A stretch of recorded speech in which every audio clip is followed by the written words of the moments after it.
No group has taken responsibility for the attacks on U.S. troops in the African country of Niger. The military announcing yesterday a fourth soldier has been killed. The soldier, who has not been identified, was originally thought to have been kidnapped. The death of these soldiers shines a light on U.S. counterterrorism operations in Africa. And to explain it all is Fox News military analyst, retired General Jack Keane. Thank you for joining us, sir. I'm glad that you're here because I'm curious, as the public perception may understand that we have a presence in the African continent, but they may not know that it can be quickly turned into a combat role. Yeah, no doubt about it. The role that we have in Africa, I think the policy is pretty sound. It was started under the Obama administration, and it's been expanded. Now, with Trump, we got about 6,000 military in largely the upper half of Africa. And why are we there?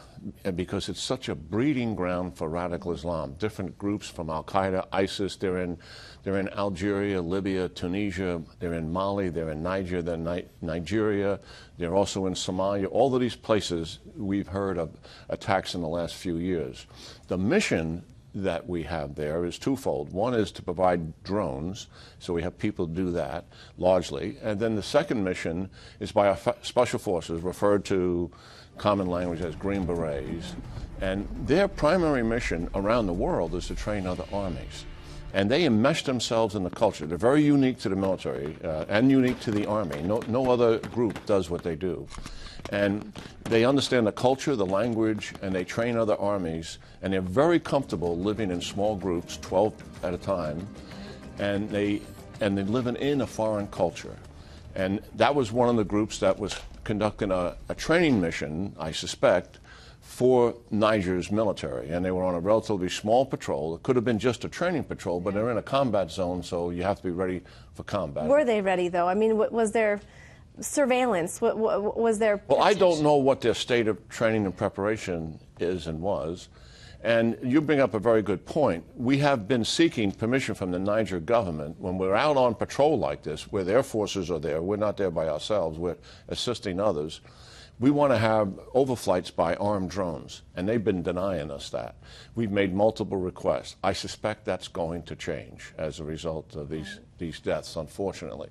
And I think we'll insist on it, or else it's going to affect our relationship, with the Niger army. Because it sounds as if, and certainly the reports are that, like you said, it was sort of an ISIS-affiliated group. There was about 50 of these armored trucks, and by armored trucks I just mean pickup trucks that had weapons loaded on them, and they were ambushed. And like you said, there was about 12 men. And I'm curious as to, will there be someone held accountable? Is there a way this could have been prevented? Are they being overwhelmed in this region? No.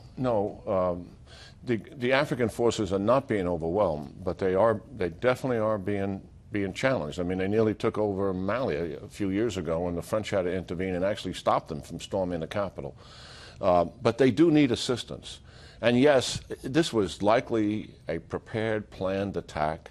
They likely knew that Americans would be in this patrol, and we were probably the major target, to be sure. I'm confident we've got all of our intel services on this thing. We're going to track these guys down, and we're going to deliver a lethal blow to them. I guarantee you that, because we're not going to let them get away with it. I agree. General Jack Keane, thank you so much, sir. Good talking to you, Elizabeth. Appreciate it.